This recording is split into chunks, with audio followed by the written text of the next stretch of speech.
Welcome to Running on Reddit. Like and subscribe, or you'll be running on fumes. Blank and I are excited to start our life together, and want to be able to have a stress-free, and by stress-free, I mean not having to worry about money, honeymoon. We were not able to invite everyone to our special day, but we wanted to give folks an opportunity to give us well wishes by possibly donating to our honeymoon fund. Blank and I have a honeymoon trip planned to the great states of Oregon and California. We are hoping to fly to Portland and then drive the coast down to San Fran over our 10-day honeymoon. This is coming at a great financial cost, and we are hoping our friends and family will donate to help us have an amazing, and I believe, well-deserved break from our day-to-day. So please, if you can donate to this fund, it would be amazing. We have at least $2,000 we need to have to ensure we even get off the ground. Thank you so much in advance. If I could get an easy $2,000 like that, I would be going on a 10-day honeymoon every month. DM me for my PayPal.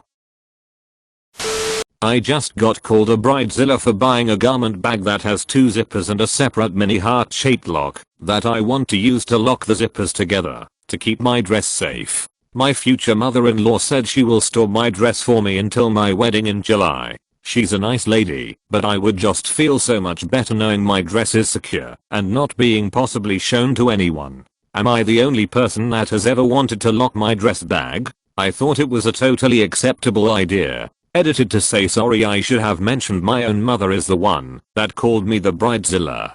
Edit 2. Thanks everybody for all of the great input. I did not expect so many comments. I also want to add that this post was not intended to be all about where to store the dress. I was hoping to get input about the idea of having a lock on a garment bag, and was wondering if I'm crazy for thinking it was a good idea. I understand where she is coming from, but I actually don't know if it would be crazy or not to lock up a dress. Can you put a lock on something that is cloth, such as a garment bag? Maybe if it was a box. Let me know in the comments down below if bags can have locks on them.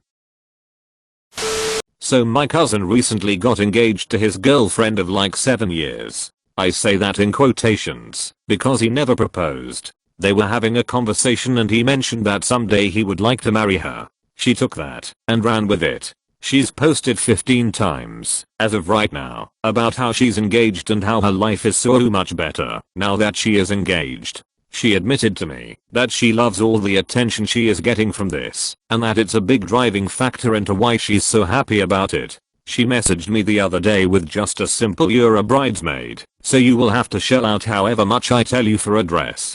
But then followed up not even 2 minutes later with "Oh, but my bridal party is full, so you will have to figure something out." I said fine, I can stand on my cousin's side if that works. I'd rather be there anyways. She all but squeals in delight and applauds me for being so easy to work with. So now all of her friends can be in her party, with the exception of one of her best friends, which she has made my cousin choose as his best man. I'm now back to being a bridesmaid cause she has found a way to make it work.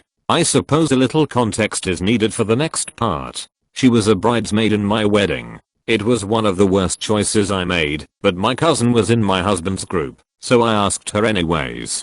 She provided an ungodly list of problems from almost day one. She hated the dress colors I chose, lavender and peachy/pastel orange, because she couldn't make it work for her skin tone and body. She is pretty pale and looks like she's going on 400 pounds. Every dress she tried on, she was trying on thin fabric dresses, did not flatter her at all. Her and my aunt ended up backing me into a corner until I said yes to changing the color theme of my wedding. Through an ungodly amount of fighting and tears, everyone finally agreed to go back to the colors I had initially chosen. Another point that I would like to bring up is that, while everyone got their dresses from a bridal boutique due to members of my family backing me into a corner yet again, I was very adamant about them shopping elsewhere, so they wouldn't have to drop $100 plus for a dress they would wear once. So she's talking to me about dresses.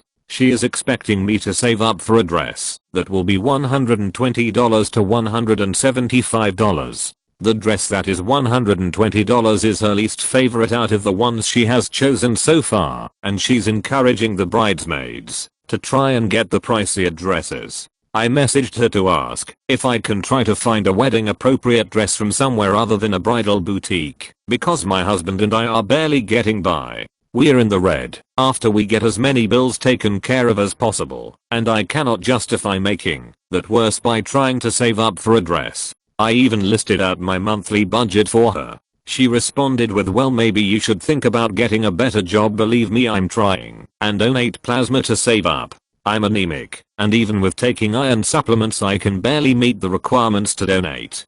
Donating takes so much out of me, and I always get sick in some degree when I do donate. She then suggested I set aside $10 every month, and then I'll be able to afford the dress in no time. I don't know if I'm just taking it too personally, but it just rubbed me the wrong way, because I had already told her what my budget looks like. My husband encouraged me to tell her that I'm sorry, but if I can't afford a dress then I cannot be in her wedding. This prompted her to call me blowing up about how I was in your wedding, so you have to be in mine. Just be more responsible with your money, and then you can afford all the things you need.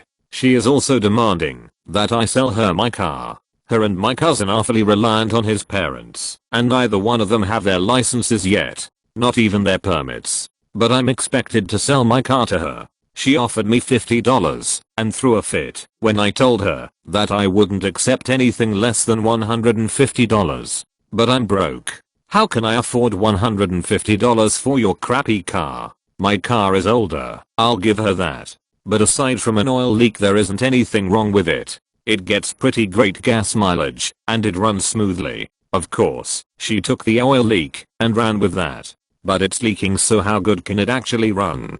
Besides, I'm family, so you should honestly just give it to me for free. That's what family does. Given all of this, I'm starting to feel really bad for my cousin. He's a really nice guy, and he deserves the best, but he loves her, and I'm trying to be supportive of this. Sorry if this is all over the place. My brain doesn't want to be cohesive right now. Update: I forgot to include a list of things she told me when my cousin used her phone to call me today. I have a simple list of things that I want you to do for me. Shave your eyebrows cause yours are thicker and prettier than mine. No losing weight so that I will look better. Shave your head cause your hair is healthier than mine. No tanning so that I'm the most tan out of my bridal party. No whitening toothpaste, I can't afford it, and I want my teeth to look the best. Gain weight just to make sure I look skinnier. No getting your makeup professionally done so that mine looks the best. Edit: since I'm getting a lot of comments about this, I figured I would explain here instead of replying individually. My cousin has no contact with anyone outside of who he lives with and his co-workers. His phone is broken. I suspect this is her doing. She has never been like this with anyone in the family before. She's thrown tantrums and everyone knows she's a brat. But as far as this, she's never done it before. He most likely has no idea that she is making these demands of all of her bridesmaids. She has the option to monitor our calls. She's kept them very short when he calls me using her phone. She has the capability to delete all messages and hide all the nastiness, which I'm sure she is doing. In regards to why he's with her, he's got the absolute worst self-image. He also struggles with chronic depression. He doesn't think that there's anyone out there that he deserves, so the fact that she's been around for 7 years makes him feel safe. We've both had very negative things beaten into our heads since we were very young, and he hasn't gotten to a point where he can realize that what we were trained to believe isn't true. That Bridezilla is a piece of work. She wants everyone else to live worse than her because she can't take care of herself, and she also demands that other people give her everything she asks for. I hope OP and the cousin find a way to manage the situation.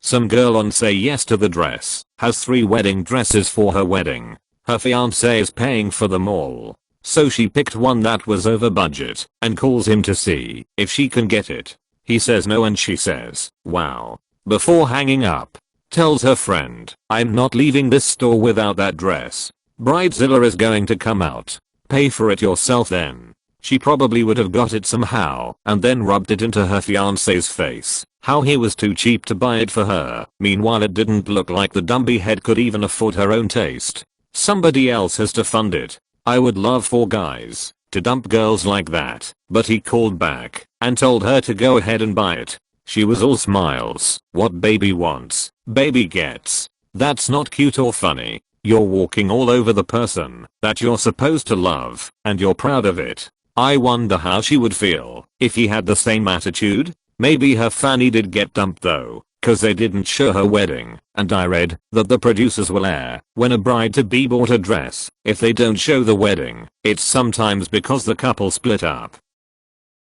Fiance better run. So many red flags in that one story alone. Hopefully he gets out safe. One like equals one prayer.